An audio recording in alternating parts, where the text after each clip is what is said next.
Hi friends, it's Lim. I'm sure you're probably wondering where I've been for quite a while. My videos were not as consistent as I was hoping, but life happens and we have to just kind of roll with the punches sometimes. So, 2020 was a hard year for everyone, right? I'm no exception. I'm not a big fan of being human. When you're human, you have to experience the frustration of pain. And sometimes you don't know where that pain comes from or how to control it. That is not something I am familiar with. I'm still a relatively young person. So you can imagine the frustration I felt when I went to a rheumatologist, and the best diagnosis they could offer me at this time, is fibromyalgia. It's especially frustrating because I made a point growing up to take care of my body. I avoided alcohol, illegal drugs. I was very active. I ate reasonably healthy. And it turns out it didn't really matter. Not for me. By August 2020, I was working as a baker and my depression was spiraling out of control because I was in such intense pain that I would be unable to sleep and would be woken up, and I couldn't really even move, kind of like a turtle on its back. At the beginning of November, 2 months later, I dropped down to 2 days of work. Absolutely fantastic for taking care of financial obligations. Sarcasm. The pain did not leave and instead began to feel like it was in my long bones.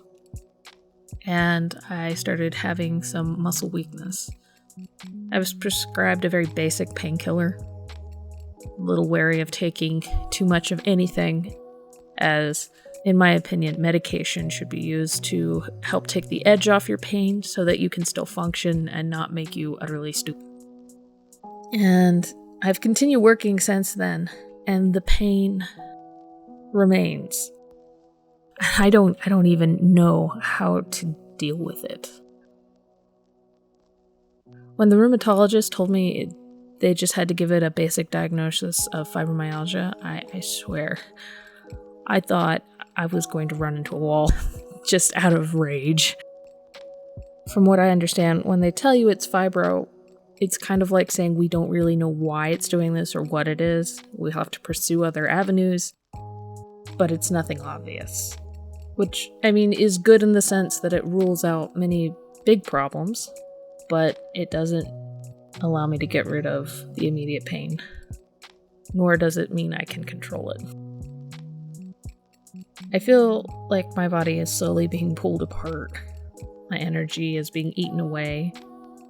So I needed to take a break from watercolor and begin the process with something new in order to take a step back and, in a sense, be okay.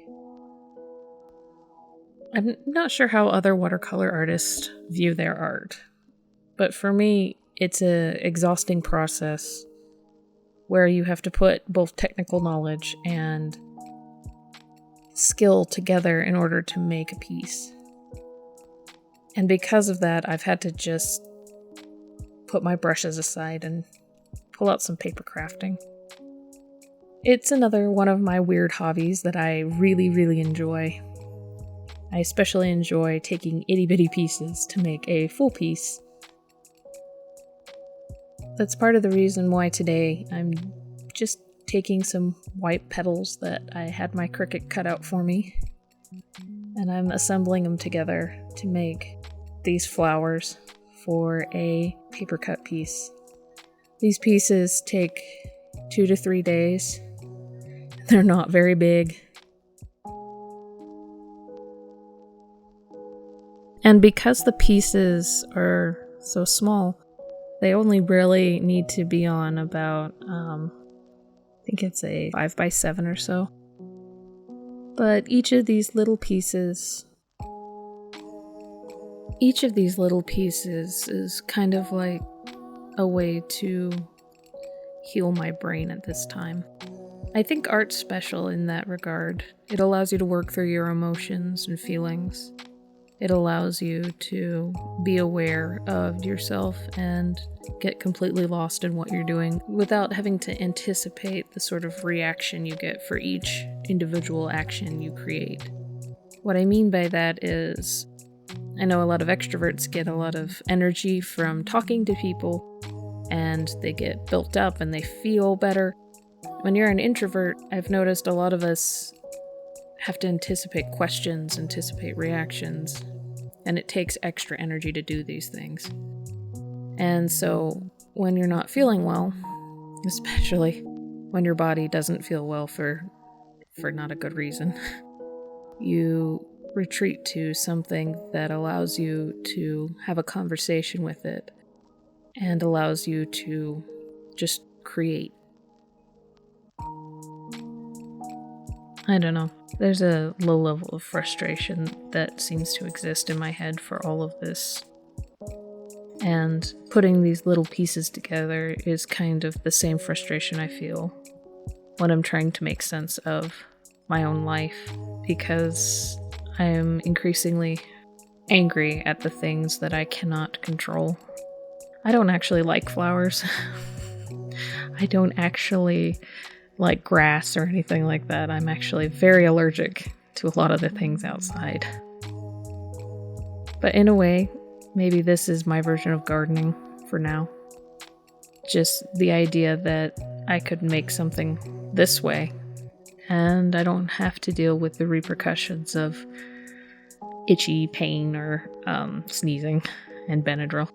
I hope that if you're going through something just as frustrating, the learning curve is much steeper than you would have wanted.